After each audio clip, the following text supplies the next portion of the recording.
నమస్తే, welcome to Bharati's kitchen. ఈరోజు మనం కిచెన్లో ఒక ఇతర రాష్ట్ర వంట చేయబోతున్నాం. దాని పేరు వెత్తల్ కులం. వెత్తల్ కులం ఏంటిలా ఉంది? కులం అంటే పులుసు అని అర్థమైంది. ఈ వెత్తలు ఏంటి అనుకుంటున్నారా? వెత్తలు అంటే ఒరుగులండి. పూర్వకాలంలో మనకి అన్ని సీజన్లోనూ ఒక్కొక్కసారి ఏమీ దొరకని టైం ఉంటుంది. వెజిటబుల్స్ అవి దొరకనప్పుడు వాళ్ళు పుల్లటి పెరుగులో కానీ మజ్జిగలో కానీ నానబెట్టిన ఒరుగుల్ని, శనగలు కానీ ఏవైనా కాయగూరల్ని కానీ పెరుగులో నానబెట్టి ఎండబెట్టి ఒరుగుల కింద తయారు చేసేవారట. ఆ ఒరుగులతో పాటు చిన్న ఉల్లిపాయలతోటి పులుసు చేసుకోవడాన్ని వెత్తకుళంబు అంటారు. సో మన కిచెన్లో ఈరోజు వెత్తకుళంబు రుచులు చూసేద్దాం. వెత్తకుళంబుకు కావలసిన పదార్థాలు: చిన్న ఉల్లిపాయలు, చింతపండు రసము, పసుపు, ఉప్పు, కారం, పచ్చిమిరపకాయలు, వెల్లుల్లిపాయలు, ఒరుగులు లేదా వేయించిన వడియాలు, కరివేపాకు. వెత్తకుళంబు పొడానికి కావలసిన పదార్థాలు: మినప్పప్పు, మిరియాలు, మెంతులు, ధనియాలు, కందిపప్పు, ఎండుమిరపకాయలు, పోపుకి ఇంగువ.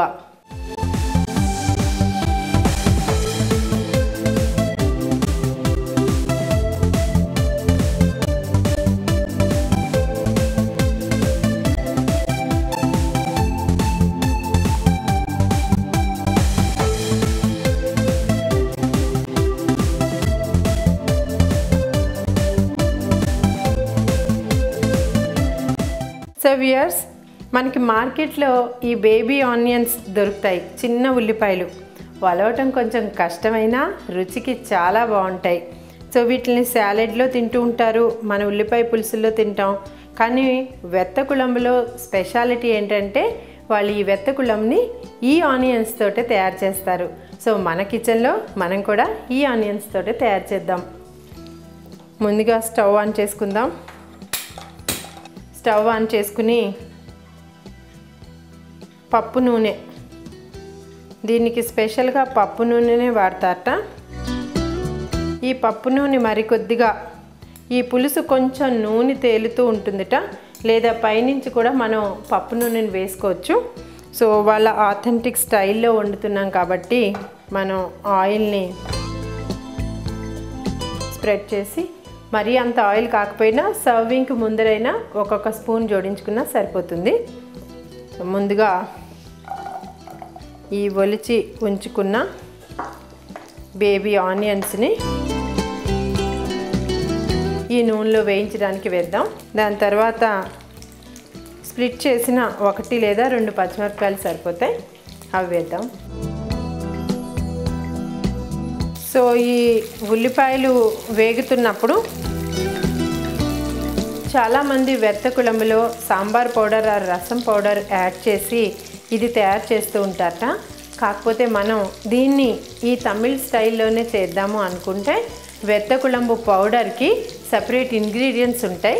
అవేంటంటే 1/2 స్పూన్ మెంతులు తీసుకుంటే 1 స్పూన్ ధనియాలు, అలాగే 1/2 స్పూన్ మనకి మిరియాలు, 1 స్పూన్ మినప్పప్పు, 1/2 స్పూన్ కందిపప్పు. ఇందులో మనం శనగపప్పు జోడించట్లేదు. ఎండుమిరపకాయలు. వీటన్నిటినీ దోరగా విడివిడిగా కానీ కలిపి కానీ వేయించుకుని పౌడర్ చేసుకుంటే వెత్తకుళంబు పౌడర్ మనకి రెడీ అయిపోతుంది. నేను మన కిచెన్లో ఆల్రెడీ పౌడర్ చేసి రెడీగా ఉంచాను. సో ఈ పౌడర్ మనం వేద్దాము.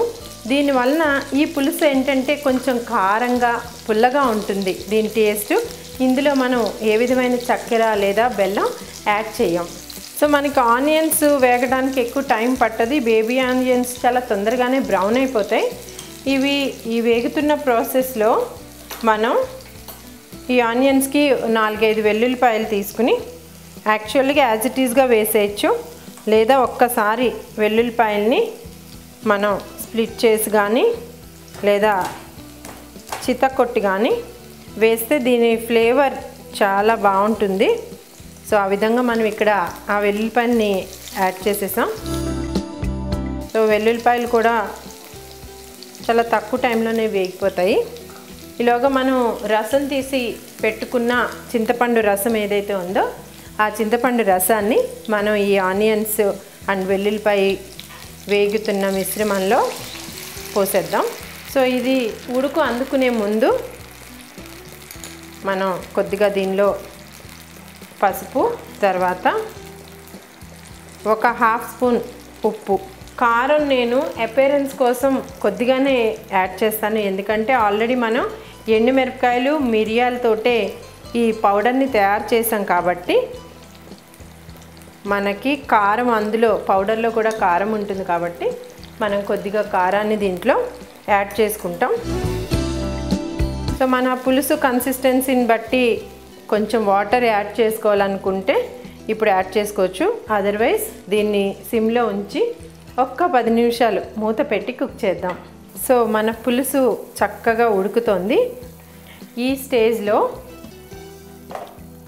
మనం ఇందులో క్లీన్ చేసి ఉంచుకున్న కొద్దిగా కరివేపాకు యాడ్ చేసుకుని ఈ వెత్తకులంబు మసాలా పౌడర్ చేసి ఉంచిన మసాలాని ఒక హాఫ్ స్పూన్ దీనికి యాడ్ చేసుకుని మంచి ఉల్లి వెల్లుల్లి ఉడుకుతున్న మంచి వాసన వస్తుంది. దీన్ని మనం మూత పెట్టి ఇంకొక 10 మినిట్స్ కుక్ చేద్దాం. మనకి ఆనియన్స్ చాలా చక్కగా బాయిల్ అయిపోయాయి. ఈ పులుసు పుల్లగా కారంగా ఉంటుంది అని చెప్పుకున్నాం కదా.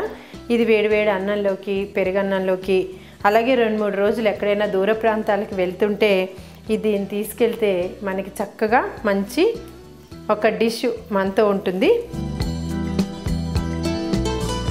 సో ఇలా మనకి చక్కగా ఉడికిన పులుసు ప్రిపేర్ అయిపోయిన తర్వాత చాలామంది ఇందులో కొబ్బరి పాలని ఇష్టమైతే యాడ్ చేసుకోవచ్చు. కొబ్బరి పాలని కేరళ తమిళనాడు వాళ్ళు యూస్ చేస్తారు కాబట్టి కొబ్బరి పాలను కూడా యాడ్ చేసుకోవచ్చు. అది క్యాలరీస్ కానీ హై క్యాలరీ అనుకుంటే మనం కేవలం ఇలా ఉల్లిపాయతోటి వెల్లుల్లిపాయ వేసి పులుసు చేసుకోవచ్చు.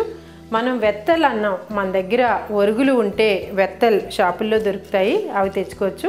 లేదా పెసర ఒడియాలని నేను ఈ వెత్తకుళ్ళంబు ఈ ఉల్లి పులుసులో పైన వేస్తున్నాను.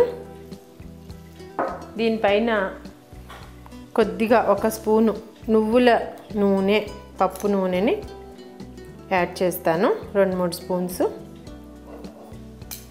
సో ఇది 2-3 రోజులు నిలవ ఉంటుందే కాకుండా ఒక కొత్త రుచి, పుల్లగా కారంగా బాగుంటుంది.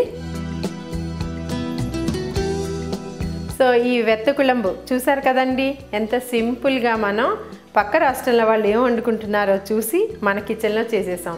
మరి మీరు కూడా మీ కిచెన్లో ఇది చేసి మీ ఇంట్లో వాళ్ళందరూ తిని ఎంజాయ్ చేస్తారని ఆశిస్తున్నాను. మరి నెక్స్ట్ ఎపిసోడ్లో మరో కొత్త వంటకంతో మళ్ళీ మీ ముందు ఉంటాను. అంతవరకు సెలవు, నమస్తే.